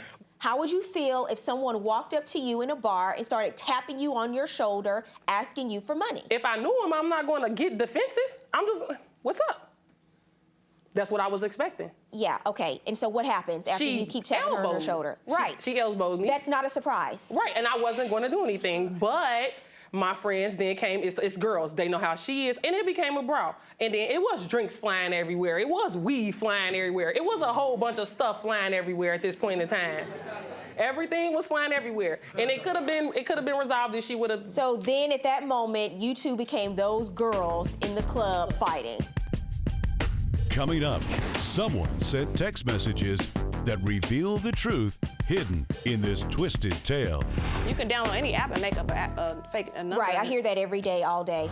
Plaintiff Brandy Nelson says her former friend took advantage of her kindness. She's suing for unpaid car repairs and hotel costs. Defendant Etonia Jones says Brandy never complained about the unpaid bills. She's countersuing for the cost of an iPhone. You're countersuing for the cost of an iPhone. What's that about? She was over my house, and this was after the whole incident or whatever. And she After the club? Mm-hmm. That's how crazy she is. She So the came two over. of you are friends again? No, she came over, I guess, trying to keep carrying it on, I guess. And I was there with my boyfriend or whatever, and I was in the bedroom with my boyfriend. And we had just came to the house and playing music. I play music on that phone. So we just came to the house. The phone was there, standing on the TV. Mm-hmm. So by the time we come out of the room to meet up with her, she wants to go out to the club or whatever to try to sit down, or bar, I should say, and talk about it some more or whatever. And I'm like, okay, this is a drag, but okay, I play this game. And so we were about to go out, but the phone was gone. So I'm like, I don't know where my phone is. She's like, what? It was just on the TV. So it just goes missing. Mm-hmm. So it's an iPhone, so I track it or whatever, and like a month later, I discovered it was in her neighborhood, neck of the woods. So I erased all the contents out of it, and... So you track the phone a month later, and it's in her general area in Cincinnati? Yes. And you think because it's in that area, I mean, what are She's the there only person like I know. 20,000 other She's people the only who person live I in know that I area? live out there. I don't know nothing about that area. Every time I go out there, she has to tell me directions. I'm confused, and I Right, didn't but live there in are other people who live in that neighborhood, that I know right? was in my house that day when it was missing. No. And so you think it went missing as soon as she walked in the house, and then it was gone after that? Exactly. And when did you first approach her about it? That day, the next few days later, she's like, Did you take the iPhone? No. Do you know anything about the iPhone? No, I don't know. Did you see the iPhone that day? Yeah, I know she had an iPhone. I know that for a fact. Yes, I know she had it. You were over there asking for money. No, I wasn't. Right? I don't know what she's talking about. I didn't go to her house to ask her for no money. Why am I coming to your house after we just got into a fight to ask you for money by myself? What other reason would you be there? Right. I didn't go to her house. You just... So you were never there? No, I never went to her house. And then on top of that, she's accusing me of a phone when you were clearly with your boyfriend, who isn't her boyfriend in reality. She's clearly with him. You're questioning me about a phone. You have other friends in the neck of the woods where I live. I don't know nothing that she's talking about. Do you have any other evidence? Do you have anything in writing, anything to support your claim that these were? Because right now it's kind of one person's word against the other, and I don't know if either one of you are that credible at this point. Okay, well, if that's the case, I have a screenshot of text messages. Okay, between the two of you? Correct. Well, no, between her, because I wasn't at this point in time when I called her. We had verbal conversations, but she was texting me. So do you remember writing, hey, I wanted to know if I can give you the $350 at the end of the month, and if you can pay for the hotel, and I'll give you that on the 5th of next month. My check is way shorter than I expected. No, I don't. You don't remember writing that? She gave me a lump sum, so I don't know why would I split it up. I'm confused. If I was going to pay her back, I don't understand. Do you remember writing, okay, so tomorrow let me know how much the mechanic is going to charge? If he charges the full $350, that's cool, I'll pay that? No. All right. I've heard enough. So now you have amnesia. I have amnesia?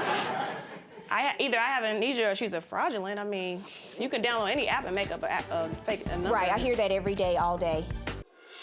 And now, Judge Faith rules. From the very beginning, not after the fact, from the very beginning, you said you would pay this money back. Okay. And then you trumped up your little counterclaim about an iPhone.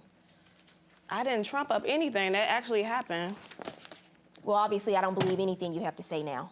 As far as the fight in the club, had she been injured or she had a counterclaim related to the fight in the club, that would have been on you. Because you approached her, and even if she owed you money, that's not how you handle it. You don't approach someone in the club and antagonize them. $985, judgment for the plaintiff.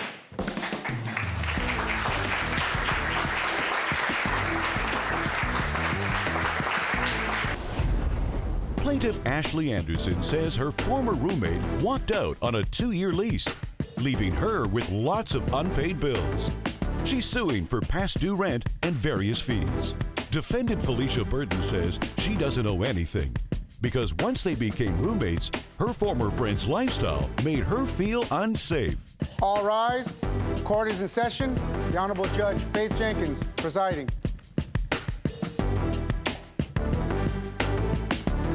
Please be seated.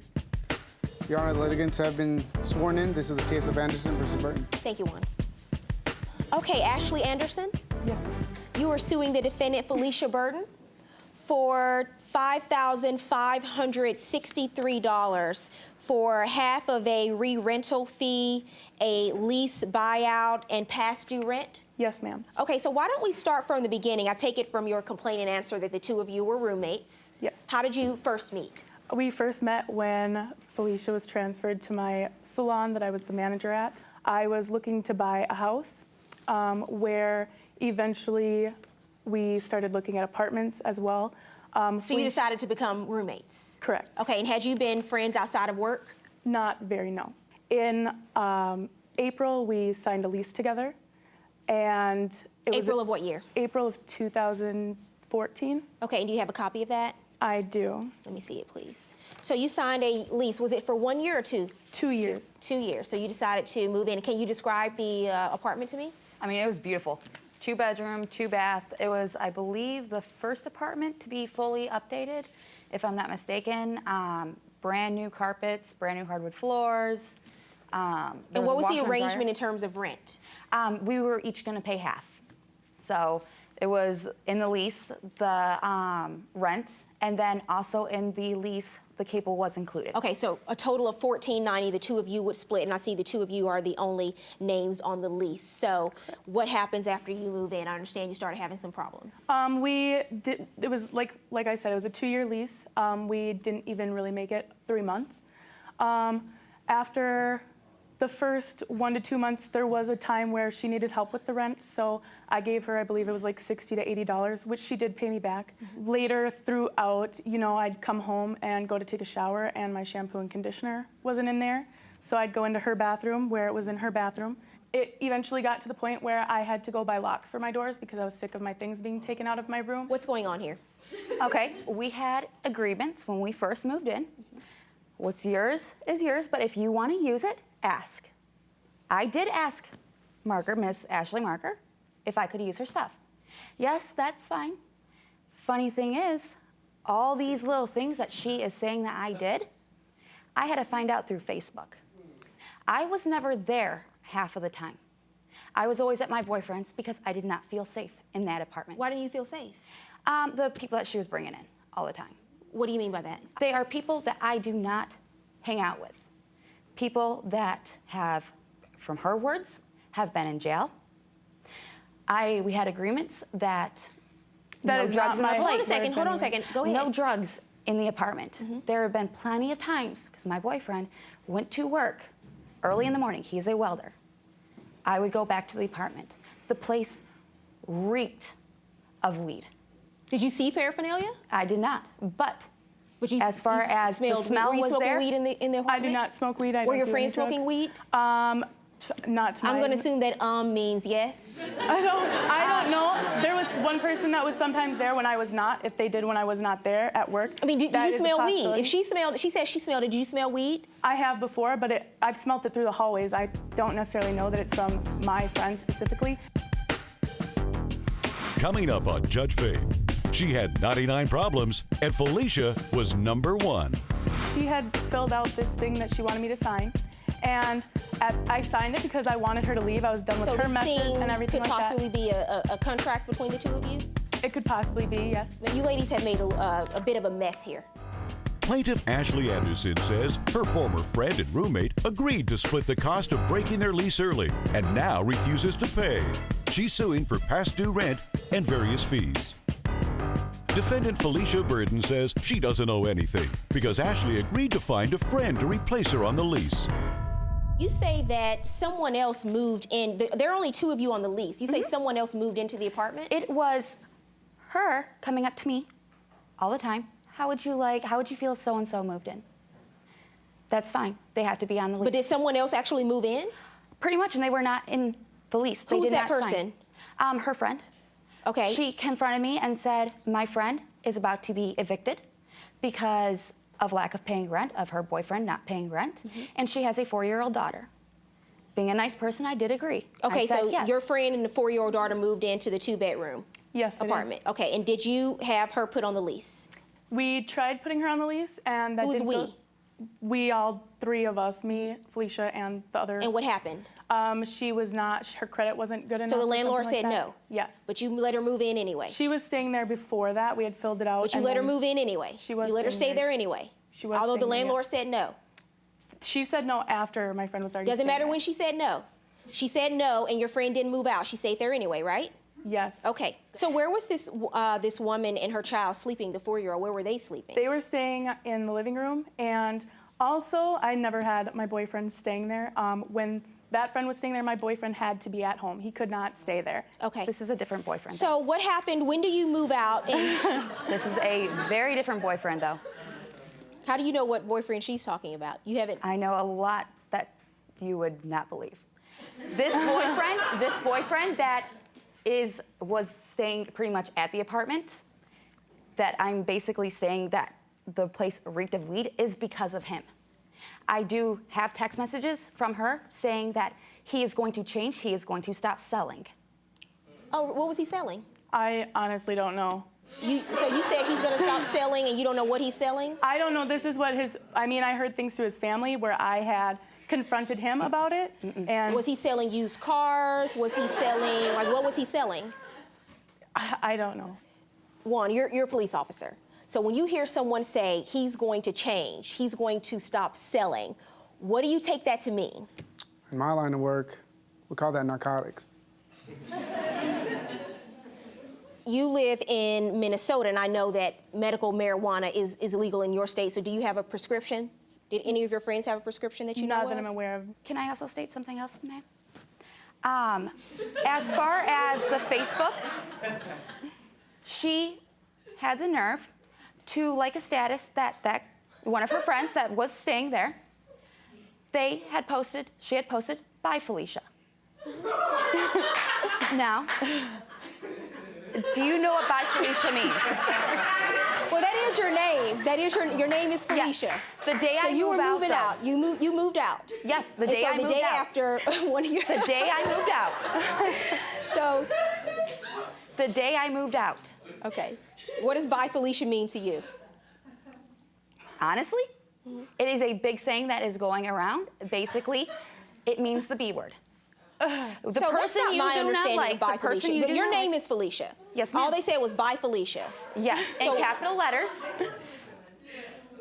So Bye Felicia is, I mean, I know it from the movie Friday. That's Exactly. the movie that I know it from. Me as Which well. means When they got Bye Felicia. now it means. And but I don't know that it means the B word. Most of the time it means you're dismissing someone. You're either dismissing what they're saying or you're dismissing them, but they're so irrelevant you don't even want to say their name or care to know their name. So you just say Bye Felicia. But everybody does know. But Felicia it is your as- name. Yes, ma'am. And I do agree. 100% the way. But it is known by thousands and thousands and thousands of people. The saying, Bye Felicia, when you do not agree with somebody, or Right. you basically do not like them, your So name you're saying changes that they to were- Felicia, which means the B word. Okay. You're saying that they weren't saying Bye Felicia to you No. in a nice way because it's your name. They were saying meaning it in in the a other very, way. Okay, very on Facebook. intrusive way. And who wrote that, Bye Felicia? It was the other person that at the time was staying there. Okay, and she had moved out at that point. Felicia had moved out, And you liked it. The status. All right, I so liked the so status. It Yes, doesn't I matter. did. It does not matter. I felt very intruded by you. I did not feel safe. you say she owes you rent and she owes you for a breach of some kind of loan agreement. But she moves out. What happens? Why does she owe you back rent? Because when she moved out, she had filled out this thing that she wanted me to sign. And I signed it because I wanted her to leave. I was done with So her this messes thing and everything could like possibly be a contract between the two of you? It could possibly be, yes. May I have a copy of that, please? And what did it say? What was going on here? She had asked me to sign it, so like if there was an eviction or something like that, she wouldn't be liable, which I signed, so she'd leave. At the same time, the apartment still held So you wanted her to leave? I did, because Okay. I didn't want the mess there and everything like that. And you know, she would still bring the drama to work. I'd try to leave it at home. I had to talk to her about that other times at work. After that, I was paying the rent by myself. The friend that was staying there, she had ended up leaving. She was paying $400 so that the two of us would be able to pay a little less. In December, she had wanted to move back into the apartment. So you signed this agreement. So the two of you signed this agreement, and you're basically saying she's no longer responsible for the rent.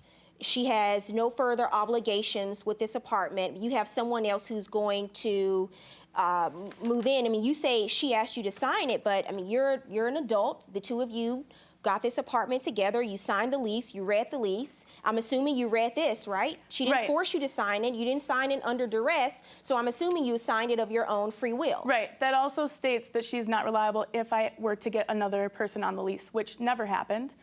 Again, she was asking me to move back in December. She was going to move back in December 1st, and she was going to pay me the $400 that my friend was paying. And I ended up telling her that that was not fair because she was on the lease and equally responsible. No, hold on a second. But with this agreement, it states here that she would no longer be responsible for rent. And you had communicated to her that you found someone else to move in, right? At that point? Yes. We were trying to get her on the lease. Yes. Okay, you were trying to get her on the lease, but you found someone else to move in. She moves out and she signs this saying she's no longer responsible for rent.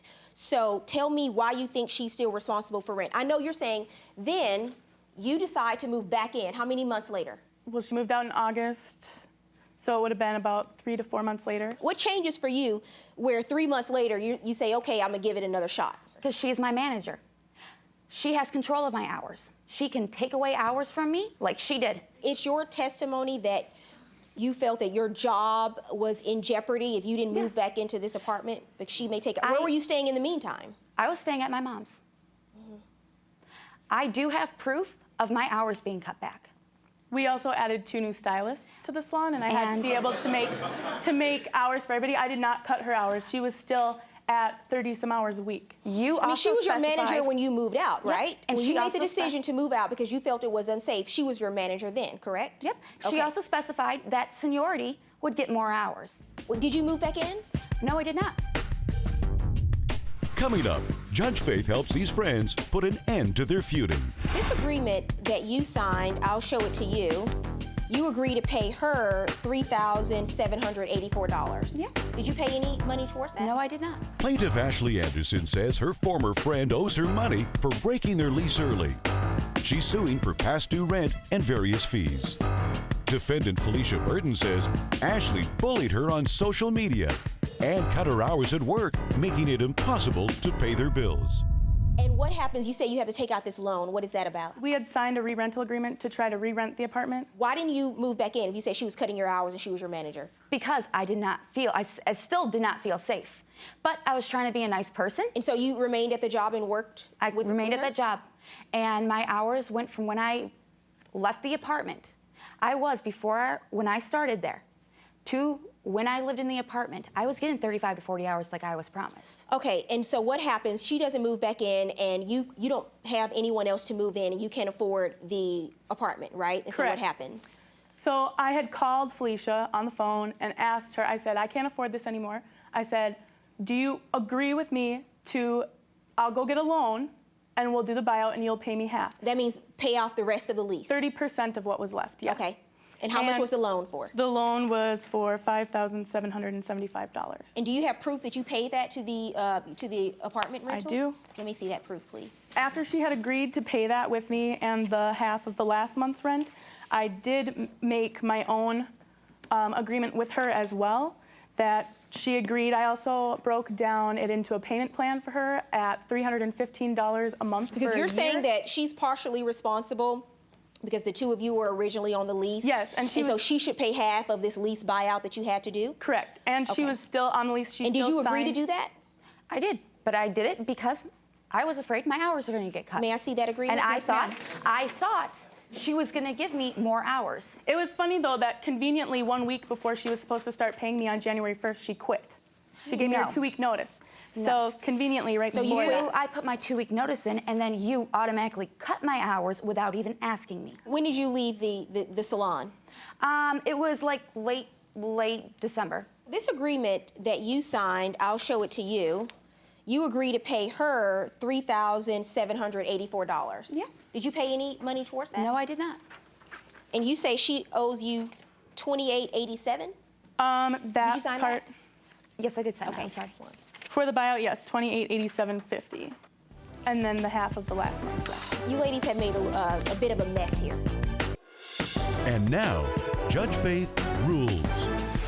You say that she broke the lease because she moved out early. You were the first person to break the lease by moving your friend and her daughter in, even after the landlord, and I know you say they were already there, but when you go to the landlord and the landlord asks you for permission to put a third person on the lease, the landlord told you no. She told you no, and that person stayed there, and the person who you're on the lease with doesn't approve. That's a problem. She did You were the approve. first person. You were the first person that broke the lease. Well, she's telling me today she didn't approve. You don't have it in writing, and you told me your landlord told you no.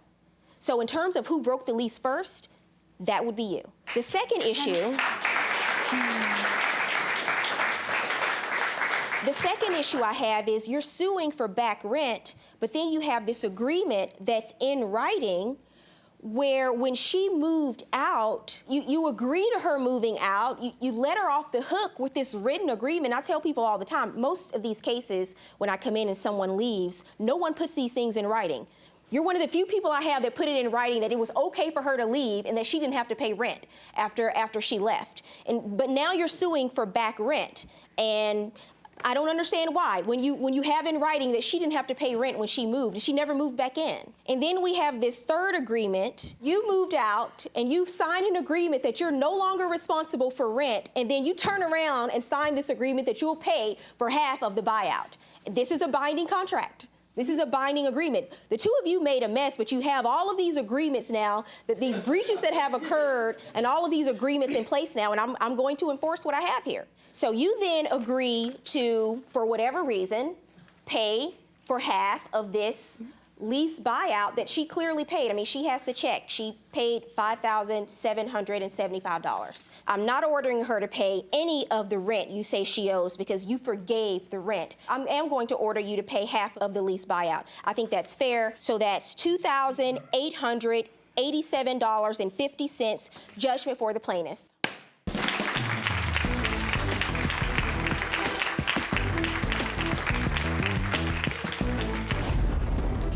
Plaintiff Angel Hackney says her older sister Amanda claimed her on taxes and owes Angel a portion of the refund. Defendant Amanda Danko says she doesn't owe anything because when she filed taxes, she was the legal guardian for her youngest sister. She's accompanied by Alicia Smith. All rise. Court is in session. The Honorable Judge Faith Jenkins presiding. Please be seated. Your Honor, the litigants have been sworn in. This is the case of Hackney versus Danko. Thank you, Juan. Angel Hackney? Yes. You are suing the defendant, Amanda Danko? Yes. For $600 you say she owes you. Yes. So let's start from the beginning. I read your papers, and I understand that the defendant is your sister? Yes. And when you were 17 years old, you lived with her for a period of time? Yes, I stayed with her for a month and a half. Okay, and that year, when she filed her income tax return, she claimed you as a dependent. Yes. And you believe that she did that unlawfully? Yes, because there was never an agreement that we had. You're suing her for $600 because the two of you then agreed, you say, that she would give you $600 because she wasn't supposed to claim you. You were going to file your own income tax return? Yes. Is that the correct understanding? Yes. Okay, so let's start from the very beginning. How did you end up living with your sister? Tell me about that. Well, I was staying in a group home for like a whole year, and then on May the 2nd, she actually got custody Why of were you me. staying in a group home? Well, me and my mom really wasn't getting along. Like, we're That's not so really not treated true. well. But She steals and she spoils. Ma'am, I want to hear what she has to say, and then I'll Okay. give you the opportunity to respond, okay? So are you the youngest? I have one sister under me. Okay, how old are you? I'm 19 right now. Okay, well, how old were you when you moved into the group home? When I moved into the group home in 2012, I was 16.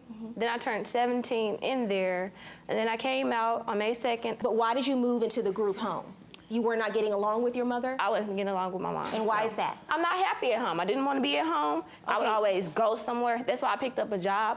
I started working. I was in school. From the time that I would be working until the time that I was in school, like I was gone the whole day. So she kind of felt like I was running the streets. Well, in actuality, I was, but at least I was doing the correct things. And so at 17, though, you move out of the group home and she moves in with you? She moved with me a day before she turned 17. Okay. And what do you say the issues were? The issue was, see, she's smart, but she's a manipulator. Angel was in the custody of the courts at 12. You know, she chose to take the wrong path, hang with the wrong people. At 14, when she hit 14, she ended back up in the Division of Youth Services. Had you been arrested? Yes. Okay, and what was that for? Not staying with my mom, not being in her house, following her rules. Angel was arrested for something else at the age of 12. She was arrested for a robbery. Okay, if it's 12, what does that have to do with now? At the age of 14, she was incorrigible. She didn't listen to my mom. She wouldn't listen to my dad. She wouldn't listen to anybody. So therefore, the courts had suggested that she went back to DYS. She stayed there until she was 16. A day before she turned 16 is when the courts released her to me. My mom didn't want her, my dad didn't want her, and for her saying she's the outcast. No, she's the spoilest one of all. So she was released to me April the 1st, before she turned 17. So therefore, she was in my custody until 18. So I was responsible for her until she was 18. So when she turned 18, she could just go on about her business, do whatever she wanted to do. And is that why you claimed her on your tax returns She that was year? with me the whole year. Angel would come in when she wanted to. She would leave when she wanted to. They gave her a curfew, I think. And she wasn't doing anything. They were sending letters to my house. She wasn't responding to her service coordinator. So basically, it got to the point where Angel would do what she wanted to do. Was she in school at that time? She was in school, and she was working. Angel would talk to me any kind of way, come in my house trying to control my household, try to tell me how to raise my kids. Like, no, how can you tell me how to raise my kids and you're not even in your parents can't even raise you? And what do you say? You say that you didn't live with her that entire year. I stayed with Amanda for a month and a half. I didn't actually stay with her until October, the beginning week of October, until the middle of November. Who did you stay with then? I was staying with my boyfriend then. How old is he? He's 20. No, he's older than me. He's 32. Angel been with him since she was 14. If he's 30, that's and you see how another people reason. do Is he things. 32 okay, years if old? he's 30, no, he's not. He's 30 If he's years 30, old. Why He's would you call over him 30. your brother? What type of Stand sister up. would You're you the- be to you're make him? Sister? Yes. Okay, who's her boyfriend? How old is he? He's around 30-something years old. Angel was messing with him ever since she was around 14. He is She's an older still guy. with him to this yes. day. Step over. Okay, What do she you can want to have. say about this? And you are Alicia, right? Yes, ma'am. Okay. Well, Angel was basically standing up here lying. Coming up on Judge Faith, is Angel being a bratty baby sister, or is Amanda just a bossy big sister? Angel did not listen to me. She walk out my house when she want to. She come in when she want to. So I got so fed up with it, and there was nothing that I can do. So I just let her do whatever she want to do. They try to paint me as I'm a horrible person when that's not the case. Plaintiff Angel Hackney says her older sister Amanda kept her from getting a tax refund by claiming her as a dependent. She's suing for money promised. Defendant Amanda Danko says she doesn't owe anything because the state awarded her legal custody of her youngest sister. Everything Amanda is saying is true. Angel got out. She couldn't come home with my mother because my mom is tired of it. Angel is very disrespectful. She calls my mama every type of name that you could think of that's not appropriate for you to talk to your mom. My mom, she loved her. She loved all her girls, but she cannot deal with Angel. No one in the family can deal with Angel. Sure. Angel did get locked up when she was younger for stealing that, robbing that beauty supply, I believe, yes. Are you rude to and disrespectful to your mother? What's going on? Are you calling her names? We never got along since I was young because at a young age, I see how she treat them is different from how she treat them. Okay, and so does that cause you? It's been like that. It's never been different. And so is that what leads you to go out and commit a robbery or theft? No, because that's not what I was going out there doing. They try to paint me as I'm a horrible person when that's not the case. Yes. How did you find out she claimed you as a dependent? Because she called me probably like around May, the year that she had filed me, and she was like, well, let me know if I could file you on your taxes and use your school credit, and I just give you $600. And I'm like, I kept pushing her off because I was gonna file my own taxes, because as you can see, I got the IRS information, and even on those, it has the addresses of where I stayed. None of them have her address at all. And you think because you only lived with her a month and a half that she can't claim you? Who provided your support in 2013? I provided my own support in 2013. I have plenty of jobs. I have 4 pages worth of different jobs where I was working throughout the whole year. Who do you live with? Myself.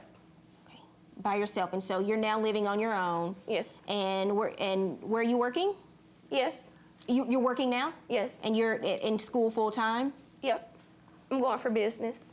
Did she come to you and have a conversation with you and say, hey, you filed me on your taxes, you weren't supposed to, I'd like for you to pay me $600 and we'll just call this a wash? I talked to her service coordinator first, which is the person that released her into my custody. And I asked her, was I able to file Angel on my taxes? She told me yes, because she was released to me April the 1st. Her birthday is April the 2nd. She turned 17. She was in my custody the whole year. When I tried to give her back to the state because she was being incorrigible, like I said, trying to run my household, tell me how to run my kids, and I'm trying to give her back to the state. And so what happened with that? They told me that they was trying to give me a neglect charge for her. If I gave her back to this, I basically couldn't give her back, or they was gonna hit me with neglect. I have my own kids, and I work in the nursing field, so I'm not gonna take no neglect charge of nobody's child. Angel did not listen to me. She walk out my house when she want to. She come in when she want to. She go and please. So I got so fed up with it, and there was nothing that I can do, and the service coordinator can do, so I just let her do whatever she want to do. Another part of her stipulations was not to be with this man. Was that a part of the stipulation? Yes, it was. No.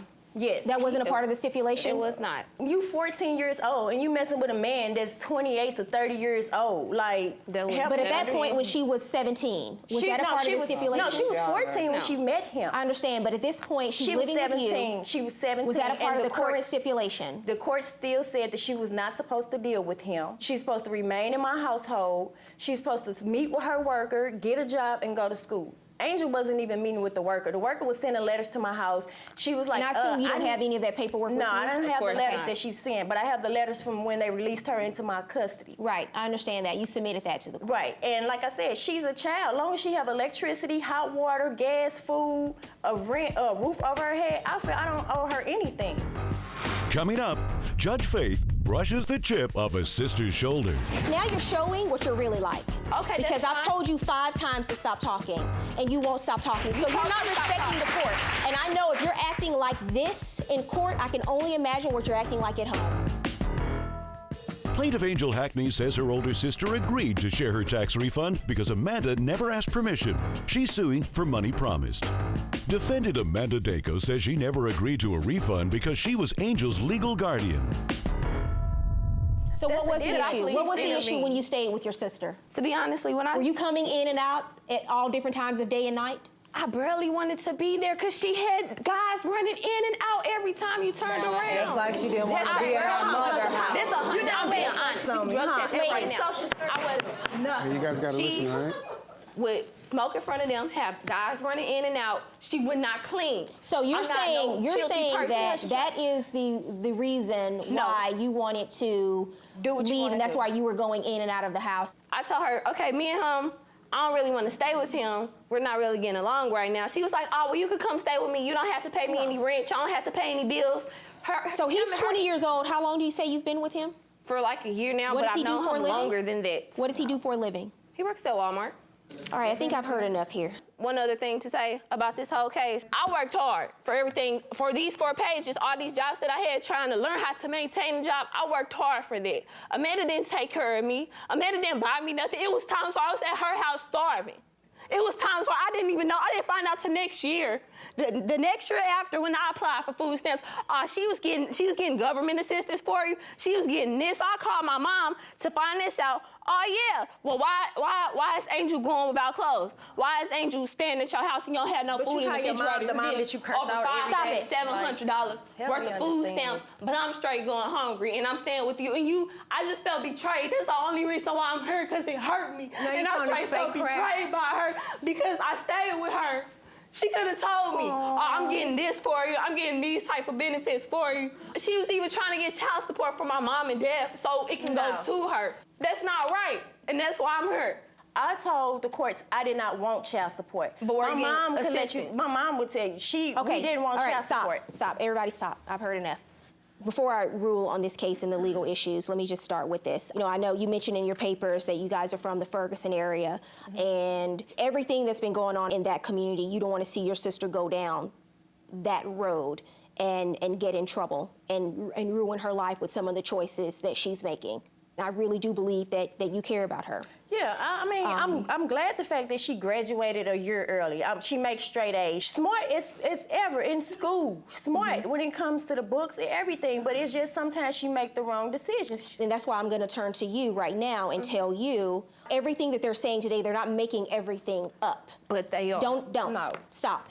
There's a reason why you were in this facility. There's a reason why you had to spend time there. Obviously, you haven't had the easiest childhood, and some of that is because of some of the choices that you made. You have to own up to that too. But listen, I commend you at 19 years old for working hard. I commend you for having your own place, for graduating school early, doing all of those other things. I really do. But I still think you can do better. What do you mean by do better? I think you can take better ownership and responsibility for your relationships with your sisters and with your family and your part in this conflict. Judge, I feel she should just be accountable for her own actions. I understand what you're saying. I feel like we shouldn't just try to sit here and play the victim role and make it seem like Angel. Neither one of you, my mom has are 5 perfect. girls. Because we gonna have That's gonna jump on me and make it seem, but we gonna make sure my character looks bad. We gonna make sure Angel looks bad. Stop talking. Both of you stop talking. Try to say she bring different guys in. What let's did you be do honest, because y'all have not been honest since we stepped in this courtroom. Listen. Let's be honest. Now you're showing what you're really like. Okay, because that's I've fine. told you 5 times to stop talking, and you won't stop talking. So you're not respecting the court. You're not respecting me right now. You're not respecting me. And I know if you're acting like this in court, I can only imagine what you're acting like at home. Okay, because you don't understand. You can sit Listen, here and try I've to act heard like you understand and my I'm life listening because to you you. heard a piece of it, but you don't. I understand you, but I can't let you just talk for 20 minutes, and I've asked you to stop, and you're not doing it. And now, Judge Faith rules. I've heard everything that both of you have had to say today, and some things I'm taking into consideration, and some things I'm not. In this case, the two of you may or may not have come up with this agreement that you would reimburse her for some of the money you got back. But see, I don't even have to make that decision, because if you think someone wrongfully claims you as a dependent on their tax return, your remedy is not to come and bring them to court. Your first remedy is to go to the IRS. If she's already filed and claimed you, what you have to do, you can't electronically file because you'll be rejected. You have to paper file. Then the IRS gets your return, and then they see, oh, you're claiming yourself, your sister is claiming you, we need to sort this out. And they have to contact her. They have to contact you, and then they sort that out. You can't just come up with this agreement where you got a refund on my behalf, so I want you to pay me $600. No, that was her agreement. Both of you, even if you came up with that, if you came up with that agreement, you can't bring it into court and I enforce it. I can't enforce that agreement because it's not the right agreement. Your remedy is to go to the IRS. And I know you probably don't know this because you're 19. You see how she walks off tonight. This is what we go through. This is what we go through. Listen, this is the law. I'm not making this up. Right. I'm not trying to come up with something to try to cheat her out of money. If she's owed the money, she would get the money. But this is the law. My hands are tied here. I commend you for trying to help your sister. And I commend her for the things that she's done. You talked about her making straight A's, and she talked about working right now and being in school. One thing that she obviously needs to work on is her attitude and how she responds to adversity, or how she responds to someone who's telling her something that she doesn't want to hear. It's unfortunate that she walked out of court today, but I think that's a reflection of something she needs to work on, which is her attitude. And the other thing I want to say, at some point in your life, you have to make a choice with what happens, because she didn't have an easy childhood, right? At 12 years old, very young age, she's not at home, she's in a group home, she's in a juvenile facility, as you described it. That's not easy for a young person to live their teenage years like that. Many of us, as we rise in the ranks in our professional lives, we've had challenges and obstacles that we've had to overcome. I'm certainly not here because I had it easy or because I didn't face adversity. I mean, I look at people like Oprah and Tyler Perry, who had childhoods, they were sexually and physically abused, but they completely turned their lives around and are doing amazing things. And I think that boils down to people who choose what to do with the obstacles they have faced. They can let those obstacles hinder them for the rest of their lives. They can allow them to teach them lessons and be stepping stones in their lives. And I hope that Angel is somehow able to go forward and use these things as a stepping stone. And I hope that if she does that and she changes her attitude and she does get better, that all of you can repair your relationship. And good luck to your family. Just